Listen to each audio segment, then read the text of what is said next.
All right, welcome on back to another episode of How'd We Get Here? Today's How'd We Get Here is being filmed from right under the George Washington Bridge by the Little Red Lighthouse. I am on uneven ground today. I got microphone cords, I got headphone cords. I'm probably going to get tangled up at some point, might slip into the rocks, all that good stuff. But yeah, we are under the George Washington Bridge, right next to the Little Red Lighthouse, which is just an excellent fucking area. We drove up here. I got my car. We drove up here. It's right at the West Side Highway, and it's gorgeous, as you can see. Really, the first time that we actually kind of got lost doing How'd We Get Here. We had to take a couple wrong exits. We were walking through Washington Heights, which is where we are. We were Washington Heights, probably around 177th Street. Shout out Manny Ramirez. Manny's from Washington Heights. We're also right across the river from what I just learned, as James just taught me, is West New York, New Jersey. That is a town right across that river right there. This is the Hudson River. That town over there is called West New York, New Jersey, which sounds like a goddamn fucking nightmare. You would never move there. Anytime you have to tell someone where you're from, it's a pain in the ass conversation. Anytime you have to tell someone where you're from, you've now entered into a very annoying thing where you're going to have to pretend to get all the jokes and understand all the jokes. And but yeah. No, I've never heard that before. That's a great one. It's got to be very insufferable. But those are their in memoriam Twin Towers. I don't know. I thought it was in poor taste, but some people liked it. What else we got going on today? Oh, yeah. So the fun facts about the Little Red Lighthouse. It first stood at Sandy Hook, New Jersey, not the other Sandy Hook. Also, Hurricane Sandy happened in Jersey. So very confusing stuff. A lot of bad stuff around Sandy in the tri-state area. And it was moved to Manhattan in 1921. It became famous because of the 1942 children's book, The Little Red Lighthouse, and the Great Gray Bridge, where the bridge, the George Washington, very obviously overshadows the Little Red Lighthouse. I haven't read the book, but I imagine they focus on how her pops of color give her what the bridge can't, despite its size. She's got the attention. I don't know. That's kind of the lesson I would go with. The lighthouse was nearly dismantled after it became obsolete. But, and here's the thing. I actually just read this on the, I was reading the sign up there. And it said that the lighthouse was dismantled or decommissioned in 1948. And very instinctively, I don't know why my brain did this. I went, 3 years after Hitler died. Why I would ever use that as some standard of measurement for time, I don't know. But I think I'm going to keep with it. I think just using Hitler's death in 1945 as a barometer for time is very like we're gonna talk about Burn After Reading. Someone had recommended Burn After Reading, so I rewatched that recently. We're gonna talk about that. That movie came out in 2008, and that was a pretty good while after Hitler died.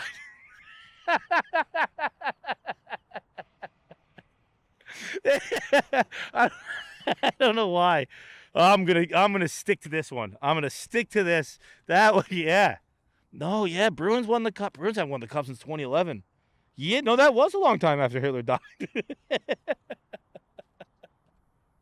I keep stepping over stuff. This is a nightmare. I must look drunk. Although I saw a beer bottle over here, and because this is somewhat of an industrial area, it was reminding me of, not somewhat of an industrial area, we're underneath a bridge, for God's sake. It's pretty industrial. But I think my first job, or not my first job, but one of my early jobs, probably the summer when I was 16 years old, I worked at a shipping center, a shipyard. And I basically just moved rocks at a shipyard. I had a communist job, one of those jobs they created just to say you had a job. It was like my dad's friend gave me a job, and I didn't do anything. I just moved rocks. Got jacked as fuck, but I don't think I helped the company all that summer. But one of the guys I worked with, he'd just get fucking buckled. I was supposed to meet him at his car every morning. He was an adult man. I was 16. We had the same job, so you can tell where we were at in life. But I was meeting him at his car every morning. and he would have just this big jug. He's a Portuguese guy. He had this big fucking jug of wine sitting outside his car. And for some reason, seeing the bottles over here made me think of that.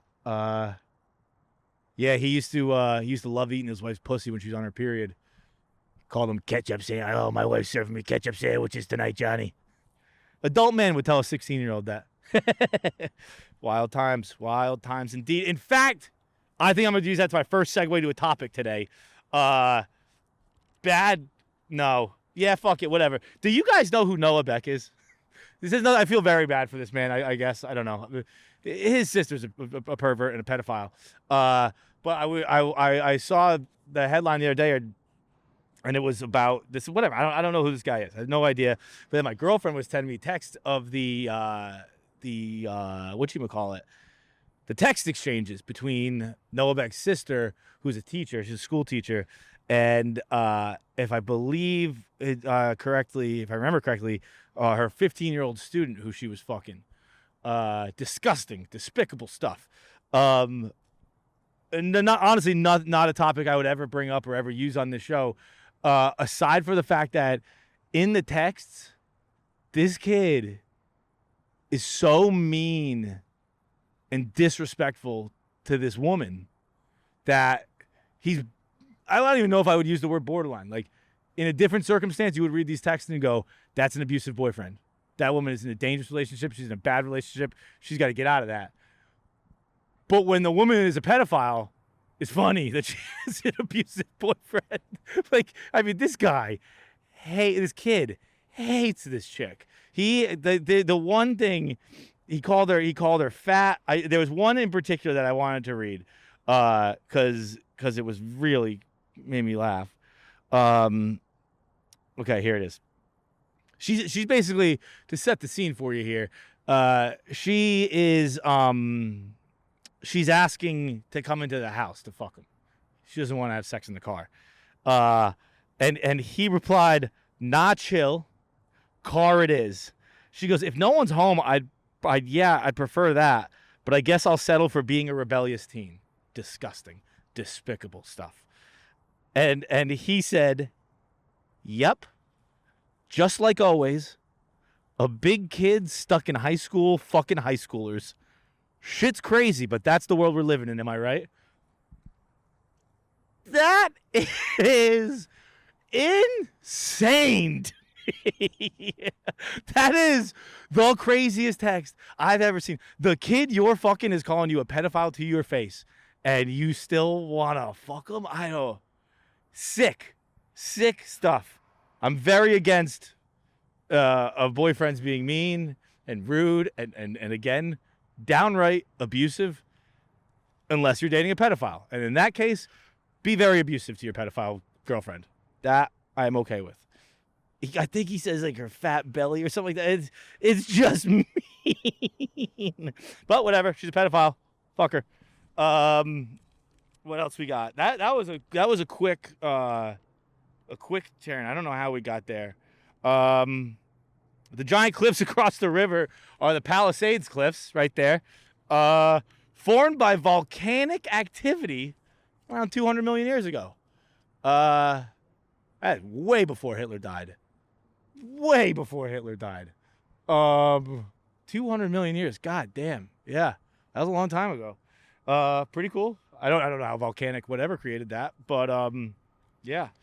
We got let's see how we're gonna start today. I was throwing around the idea with Pavs with we're kind of doing this like a newspaper. Kind of doing the show like a newspaper. Like we have the sports section. We go over the sports stories we have, and then we have the politics section. Maybe we have some political stories.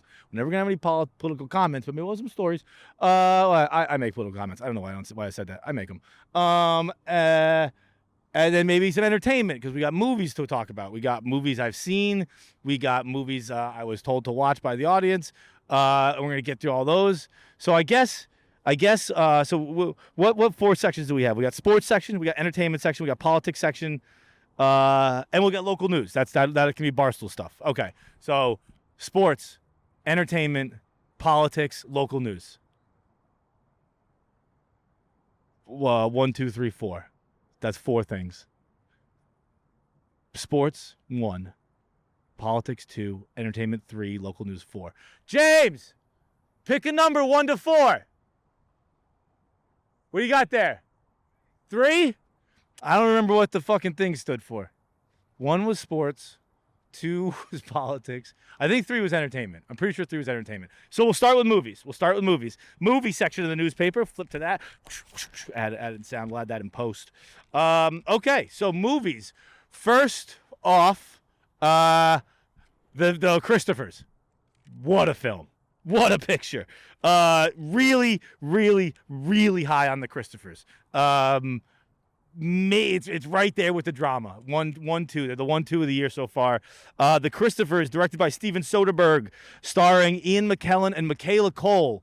Michaela Cole, I don't know much of her. I do know she's signed on to direct, I believe, the new A24 Bloodsport, which fucking ripped. I was a huge Bloodsport guy back in the day. My dad used to take me out of school to go see Jean-Claude Van Damme movies. He'd be like, we'd get to go to sports games as well, but when new JVD dropped, my dad would come take me out. We'd go see JVD, JCVD. But yeah, so Michaela Cole, it's basically just Michaela Cole and Sir Ian McKellen. It is basically just the two of them acting their goddamn fucking asses off. It's so sick. Sir Ian McKellen plays a famous artist who is dying. I don't even know if he's dying, really. He's just old. And his 2 shithead kids, he has this famous collection of pictures, paintings that are unfinished, the Christophers. And his kids, look at these choppers up here, eh? And his kids are like, well, he's going to die, so we'll hire a forger to finish the paintings while he's dying. And then when he dies, we'll go, hey, we found him, we'll sell him. That's the plot of the movie. And then what it really becomes is like a really cool, kind of interesting conversation, I guess, about what art is and who it belongs to. It probably sounds kind of douchey me explaining it at times, but it's really, really fucking sick. It's really, really great. Ian McKellen is just a gangster, and Michaela Cole is unbelievable. Michaela Cole also looks like she's from the future. Michaela Cole has the highest cheekbones I've ever seen in my life. She is captivating when she's on screen. You're like, I gotta stare at this person. And also, Ian McKellen, shout out him. He's shirtless at one point in the movie. I think he's 87 years old. Looks great. I'm not saying he's jacked or anything like that, but looks fucking healthy as shit. So shout out Ian McKellen. And also shout out Steven Soderbergh, because I think Steven Soderbergh is doing some fucking cool stuff. I think Soderbergh's last few movies, particularly Presence and The Christophers, were awesome. And I think they've been in a genre that has been underserved, which is adult movies for adults. It's just the kind of interesting, cool stories. Yeah, I don't know. I think that like mid-budget, I think people like to talk about that. The 90s, they came out a lot, like that mid-budget movie, be it a drama, thriller, action, whatever, but geared towards adults. And I think Soderbergh's doing that. He's kind of doing it on an indie level with big names, though. And it's fucking cool. It's some cool shit. So I think I highly recommend that if you want to go check that out. The other 2 things. We'll get to someone that requested Burn After Reading, so we'll get to that next. I just quickly want to say I for the first time I saw The Notebook. I used to say Notebook was it was like my anal. You know how girls are like, I'm saving that. The Notebook was mine. And I did it the other night. I watched The Notebook. And I would say I cried way more than I expected to.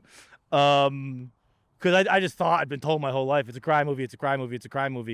I figured I was just going to be too prepared for that. You'd heard it too many times. My tear ducts were calloused over as far as The Notebook was concerned. And not the case. That was not the case at all. I wept. But I did think the back in time stuff I found to be kind of tacky and corny. What was really, really ringing me out was, that sounded weirdly sexual. I didn't like it.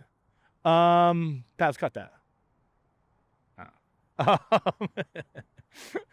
What was I saying?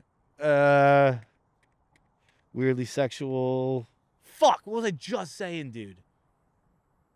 Oh, yeah. So it was tacky and kind of corny. What was fucking ringing me out was the dementia stuff. That stuff is sad. Big Dementia, I think, has been spending money, and I think about it all the time now. and everyone who's older in my life just talks about it all the time now. So it's very prevalent. And that was getting me. That made me very, very sad. Particularly that line where it was like, "Read this and I'll come back to you." That was heartbreaking. But I will say also the line, which I've heard 10 billion times, "If you're a bird, I'm a bird." I have heard that endlessly throughout my life, or however. When did The Notebook come out? 2007? So a good deal after Hitler died. But the right around Burn After Reading, way after. 2000 what? 2004. Okay, a little more recent to when we killed Hitler. But yeah, I never really respected that line. I'd heard it a ton, and it's so romantic. If you're a bird, I'm a bird. I don't know. I don't get it. The way people said it, where like, if you're a bird, I'm a bird. They would say it like in the "what baby wants, baby gets," like in that kind of rhythm, and it didn't hit for me.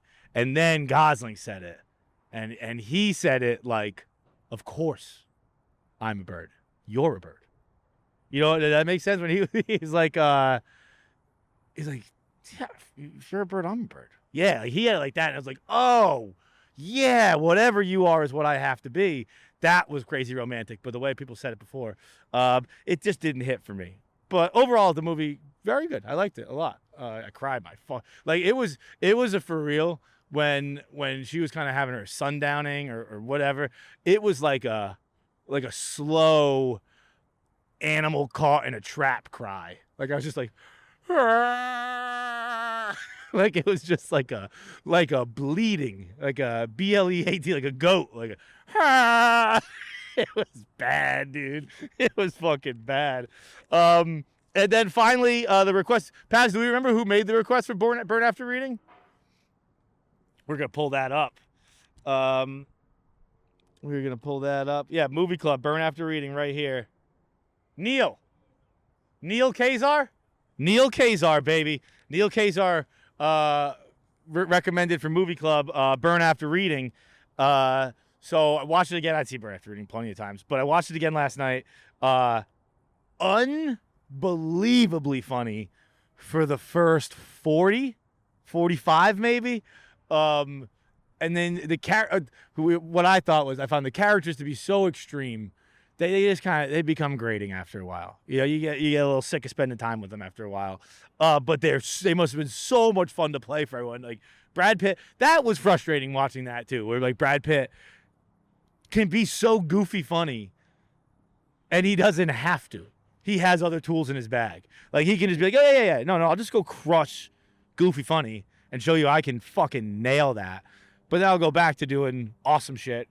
But this is also awesome. But just he gets to be anything. It's I guess that's the benefits of being a great actor and a handsome man.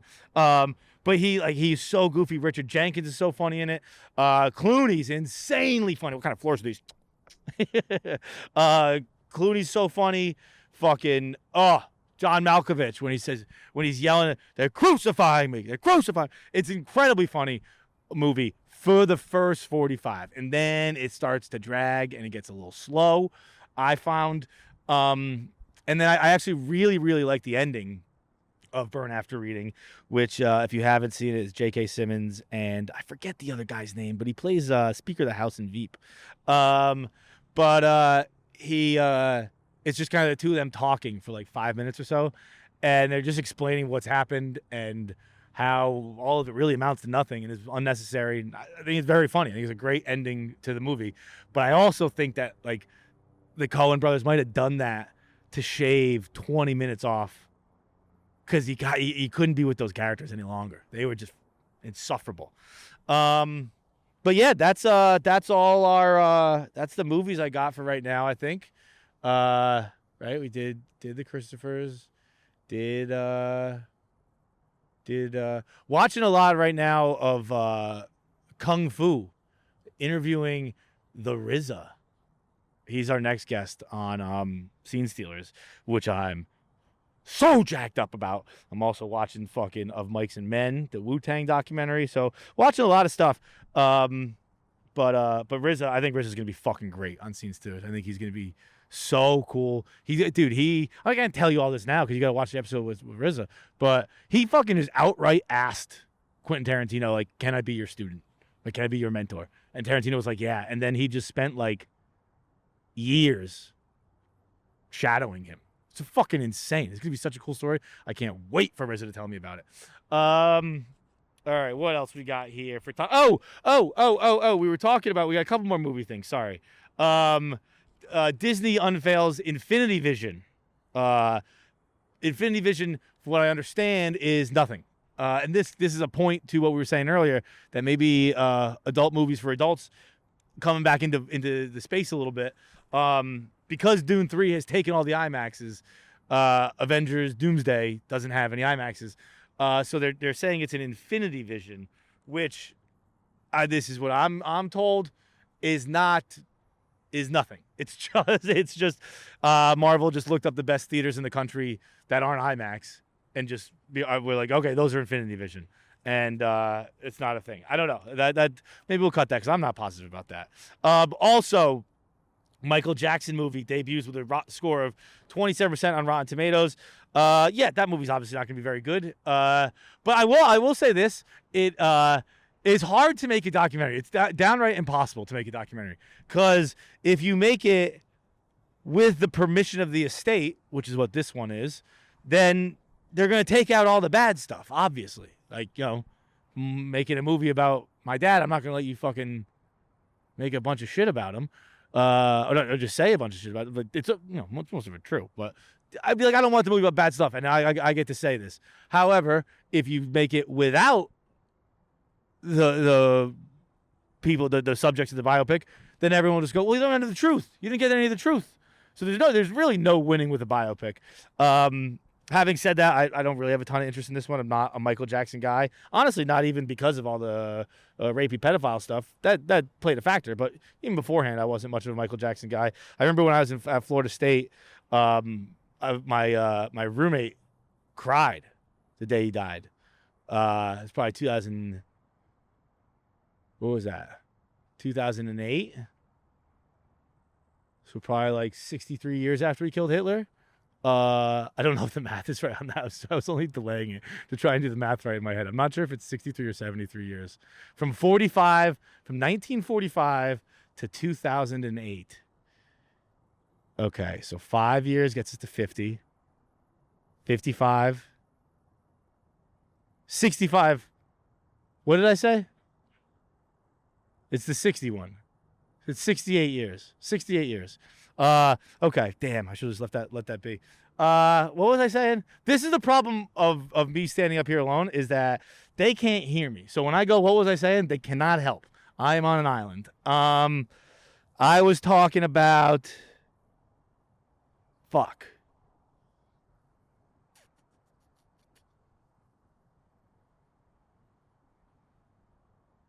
I don't remember what I was talking about. Okay, there are sirens coming this way. Which I have been wondering the whole time if the police would get involved, because we are under a bridge, which I believe is protected by Homeland Security. I think bridges are part of Homeland Security, so I was always wondering if someone was going to come say something. But they don't seem super interested in us. We'll find that out. Okay, so that's all the entertainment. Let's talk about Marvel stuff. But yeah, whatever. I don't know. I'm going to see Doomsday. I'm not going to see it in Infinity Vision. Oh, it was the Michael Jackson stuff. It was Fasoli. We got a lot to talk about Fasoli this episode. Fasoli fucking, well, where was I with him recently? Must have been at the Super Bowl. And he was like, John, May, what's the date today? April 29th or whatever the fuck it is. He's like, big day. I was like, what do you got? And he's like, the Michael movie? He looked at me like I was an idiot. Like I had like April 21st, whatever it is. April 21st. He's like, dude, the Michael movie is going to be massive. I agree. It is. It's going to do great at the box office. But it's not a movie I'm too excited to see. But Fasoli, big Michael Jackson guy. Also, it reminds me of one of my favorite stories of all time of watching movies on a plane. It's a very niche story. When we went to Vegas for I don't know, some event, something, and I was sitting behind Fasoli, and Fasoli fell asleep for the first 3 hours of the flight, and then woke up for the last hour and put on Django Unchained. And he was sitting next to a black guy. He just watched the first hour, which is just the awful parts. Like, no, you don't get to see any of the Jamie Foxx redemption. It was just the bad parts. It was fucking awful. I was like, Fasoli, what are you doing? That was crazy. And he was like, yeah, I didn't really think about it. And I was like, well, fucking, somehow that's the more progressive answer, but that was crazy. Anyway, the real Fasoli story of the day is, I guess we'll go to local news now. We'll go from 3 to 4. Yeah, we'll go 3, 4, 1, 2. Okay, so 3 to 4. So we're gonna do Barstool news now, local news. First things first, Fasoli. He came up to me the other day. We were doing something in the studio, and he came up to me in the Scene Stealer studio, by the way, which is doing fantastic. Please go subscribe and watch Paul Walter Hauser. People like that. Awesome. Love that. Thank you. Great. For real. Like, legitimately fucking sick. But he comes in the studio and he's like, yo, did you see Dave's tweet? And I said, no, I didn't. What was it? And he goes, he's doing Barstool Family Feud. And he was like, who should I take? And he said the Brady Four. And I was like, shit, fuck yeah, that's awesome. That's fucking sick. Brady Four doing Family Feud? That rules. And the rest of my day, I just went around thinking that. I was like, yeah, all right, doing Brady Four, Barstool Feud. And then that night I checked my email and I saw that Dave had sent a mass email to the entire company saying he was on Family Feud and that they were going to have challenges to get on it. So not only was I not definitively doing Family Feud, later at the end of the email, I specifically wasn't allowed to apply for the challenges. I'm doing like a branded shoot that it was me and a couple other guys who just we can't be there that day. So I went from the whole day of being like, I'm doing Family Feud to you specifically aren't allowed the chance to do Family Feud, which was a bummer, but it is going to be so sick. It's such a cool idea. Not such a cool idea, but it is going to be so cool that they have... It's going to be the first ever Family Feud where there's, like, motion going into it, right? I don't know. I don't watch a ton of Family Feud, but, like, I'm pretty sure they're mostly standalone episodes. So we're going to have a little attention coming towards it with the play-in tournament. I think it's going to be cool as hell. Bummer I can't play in it, but that's going to be fucking sick. What else we got around here today? Where's my papers at? Oh yeah. So other stuff around the local news. Barstool Spring Break is obviously happening right now. We are recording this around 1 p.m., 2 p.m. on Tuesday. So I wouldn't say a ton has happened yet. I think Nikki and Annika fucked last night. Shout out them. Good for them. What else was there? Dante's just the best. Is there anybody better on this whole fucking planet than Dante Diana? He is, I mean, jumping off, I saw the bungee. That was insane. And then the night, dude, he is a freak. He is a freak. Like, he went, I think he went DJ till 6 a.m. And then he was out again all night last night, passed out in the hot tub. And then I think his tweet was like, time to go make the donuts or whatever. I don't know. He's just great. He makes me laugh. Everything he does makes me laugh. He's very, very funny. Is there any other Barstool news? I don't think we have a ton. We're going to hear from our good friends over at Shopify. When you're starting off with something new, it seems like your to-do list keeps growing every day with new tasks. Trust me, I can hear that strongly right now at Shopify. You're talking to the right audience, and that list can easily begin to overrun your life. Finding the right tool that not only helps you out, but simplifies everything can be a game changer. And for millions of businesses, that tool is Shopify. Shopify is the commerce platform behind millions of businesses around the world. And 10% of all e-commerce in the United States, just like the Barstool Sports Store. I have been in on Shopify. It's actually crazy hearing people talk about Shopify more often nowadays because it's such a big company. But like I remember Shopify way back in the day when the Barstool Store. It's incredibly, incredibly helpful. They can help you get started with your own studio design, hundreds of ready-to-use templates. Shopify helps you build a beautiful online store that matches your brand style.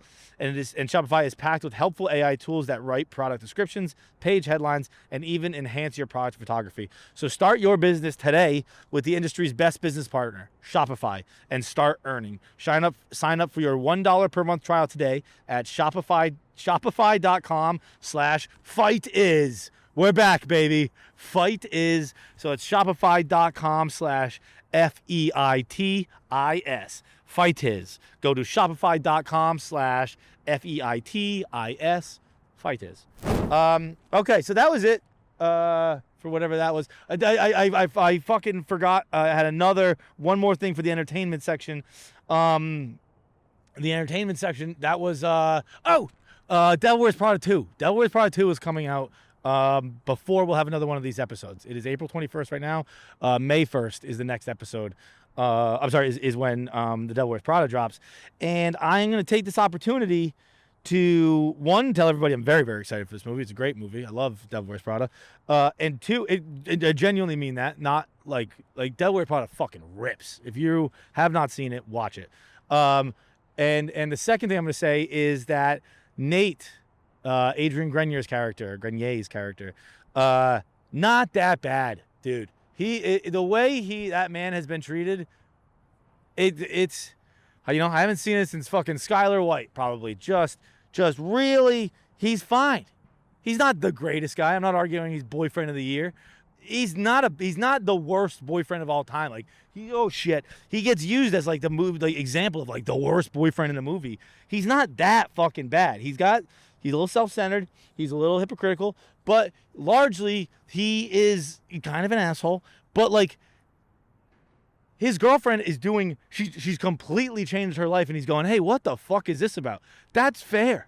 That's a fair comment to have. It'd be like, yo, this is everything you've ever said you hated, and you're just becoming it. I think that's a fair spot for a boyfriend or for any significant other to be in, to go, hey, this isn't what I signed up for. This isn't the person. Now, Andrea, right? Andrea's Anne Hathaway's name in it. Andrea, well within her rights. She knows what she's doing. She's taking a year. She's gonna go work hard for a year. Gonna go to this bullshit job for a year, and I'm gonna make something of myself. I'm gonna go for it. Completely fair as well. Both people, I think, are being okay. And I actually have heard that the book that this is based on, Nate is right. Nate is he's like the right character. He's telling her that, she's losing herself and she's gonna become Miranda and all that. And in the book, from what I've told, I don't know, from the source material, correct. That is Nate's situation. That he's the right character. But how you doing, sir? But yeah, that's it for the entertainment section, and wrapping up the whatchamacallit. What section is this? A little more movies. It is getting loud up there. Can you guys hear that?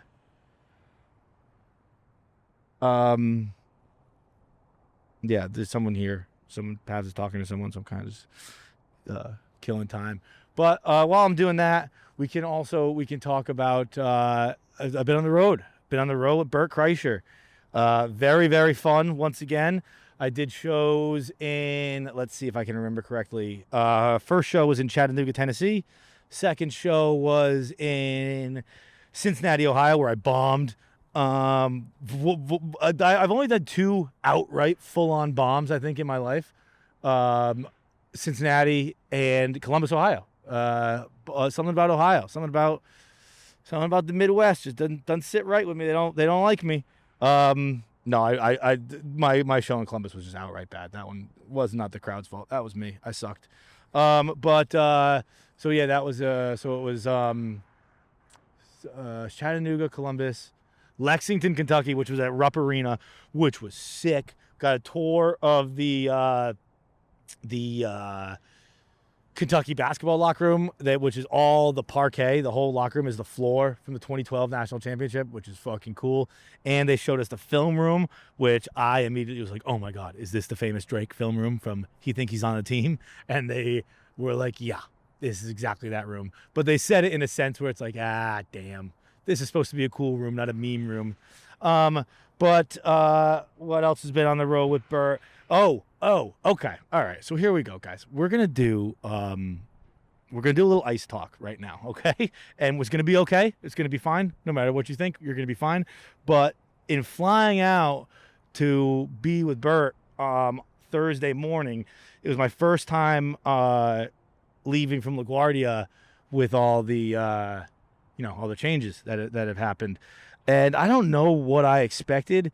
Like, I don't know if I'm just dumb and I thought ICE would be in like TSA uniforms, but they were they were in the full on ICE uniforms, like the 50 Cent cosplay, like just a tactical vest. And it was very weird.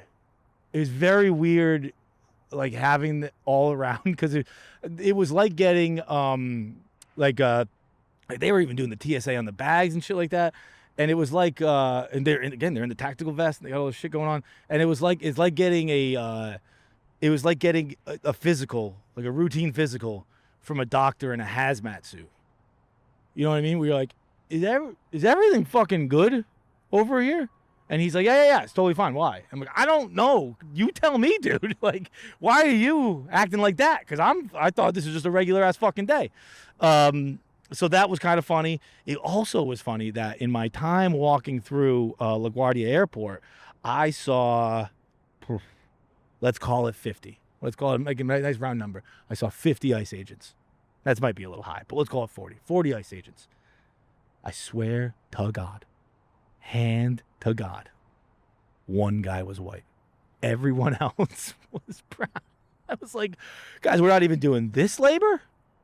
You know what I mean? Like, we're taking these jobs, folks? This is crazy. I thought everyone was in ICE. In my head, everyone was like a January 6th guy. Not the case. Not the case at all.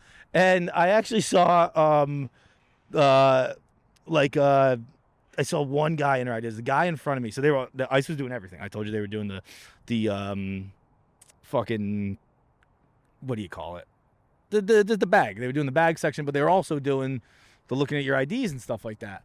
And it was funny just watching everyone turn themselves off. Like, no one was giving them any energy. Which at one point I was like, god damn, like everyone is going out of their way to be an asshole. Look, probably should. Well deserved. On a separate note, I learned the other day that ICE's budget is $85 billion, which makes it the biggest of any country, military, outside of U.S., China, and Russia.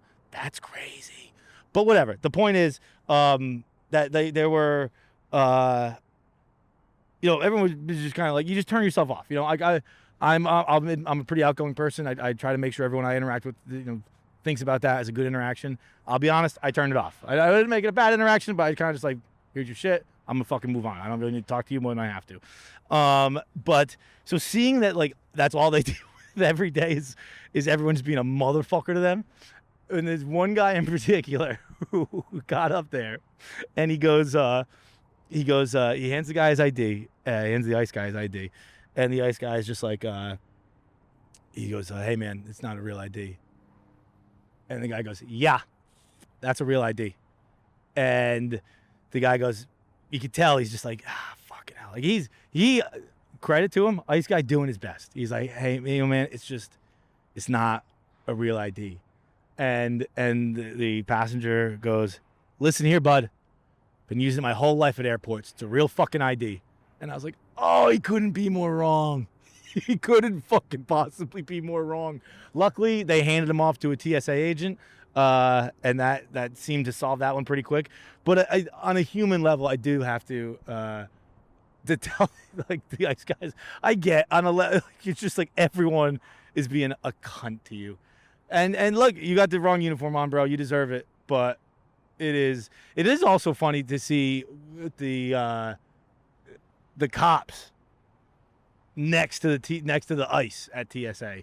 Because I'll tell you what, the cops at TSA, when ICE are there, they are breathing light these days. They got a weight off their shoulders. They're like, we are no longer the bad guys in the room. Put all your anger, all your hate, fucking pointed at that guy in the 50 Cent cosplay. No, cops are fucking heroes now. It is very funny. They're laughing with the passengers. They're like joking with us in line. And then you get up there to the ICE guys and it's like, fuck you. Fuck you. Second ad read of the episode here. Did you know that Fast Growing Trees is America's largest and most trusted online nursery with thousands of trees and plants and over 2 million happy customers? I am under this beautiful tree right now, and I am a happy customer right now. How fucking nice is this, guys? Come on.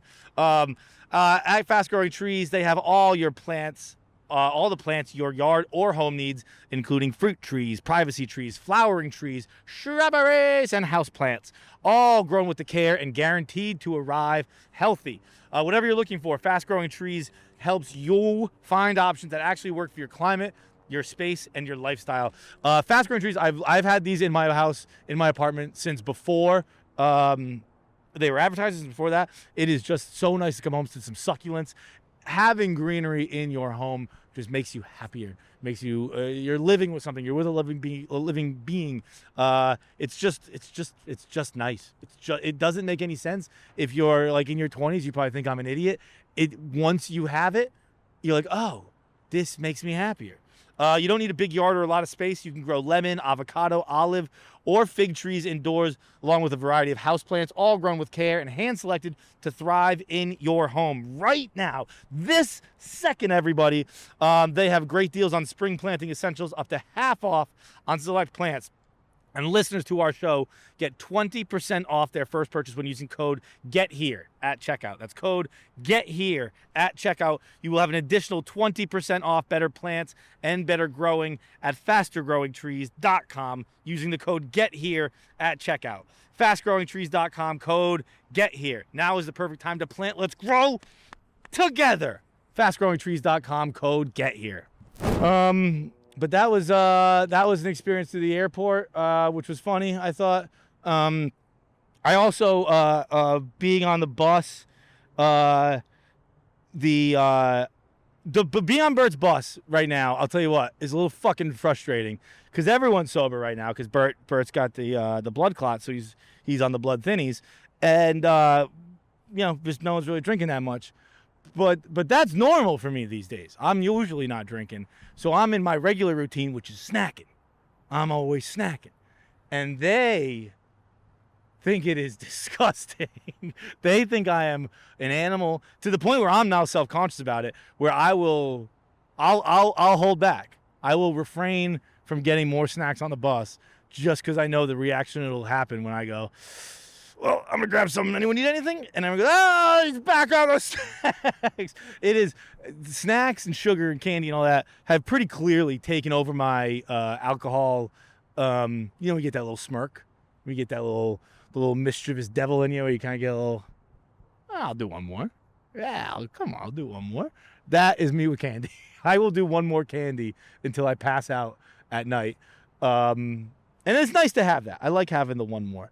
It's an important, I think, part of life. You gotta have something to be naughty about. Mine is candy. I think that is.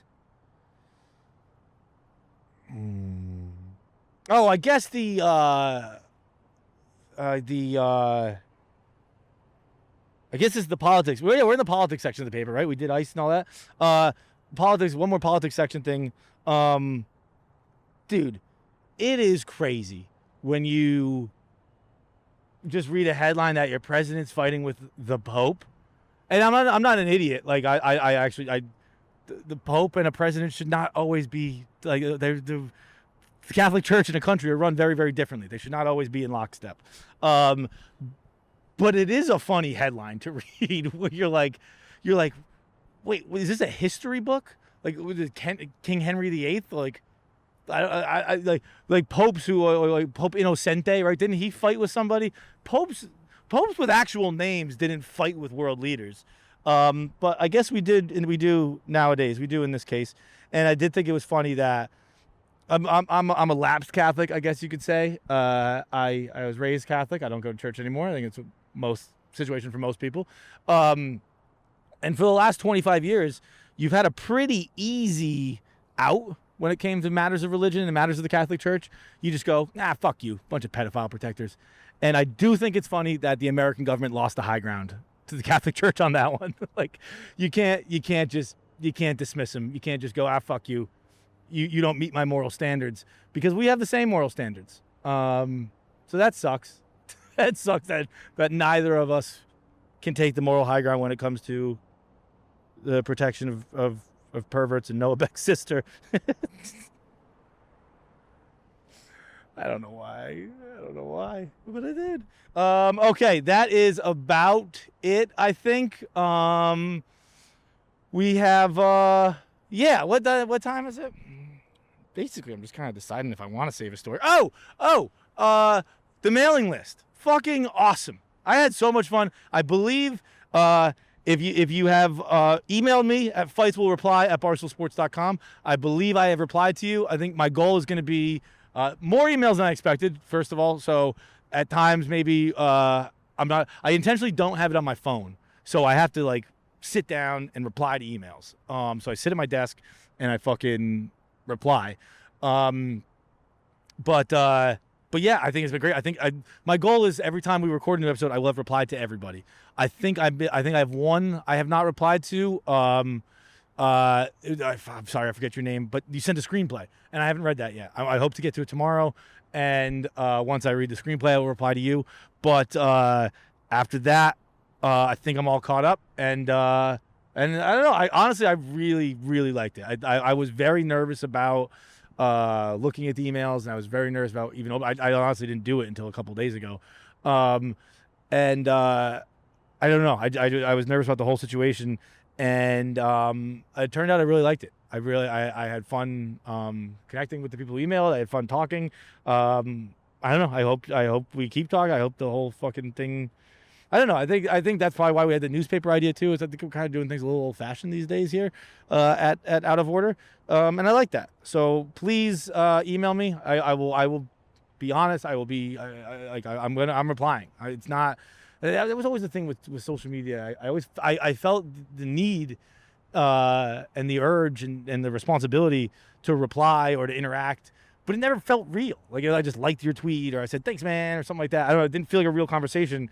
I feel that very much with the emails. I think I think everyone I've talked with, I hope you feel fulfilled by my response. I am taking them seriously. I'm hoping to answer everything and get to everything.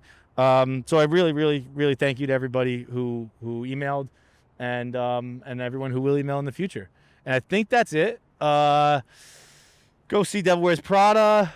Go see. Oh, final thing. Pabs pitched me a movie idea the other day. Pabs pitched me a short film idea the other day. It's fucking awesome. And that's all you get to know. Catch you next time. Where we'll be back next episode. It'll be longer after Hitler's death, that one. Bennett, how long was that?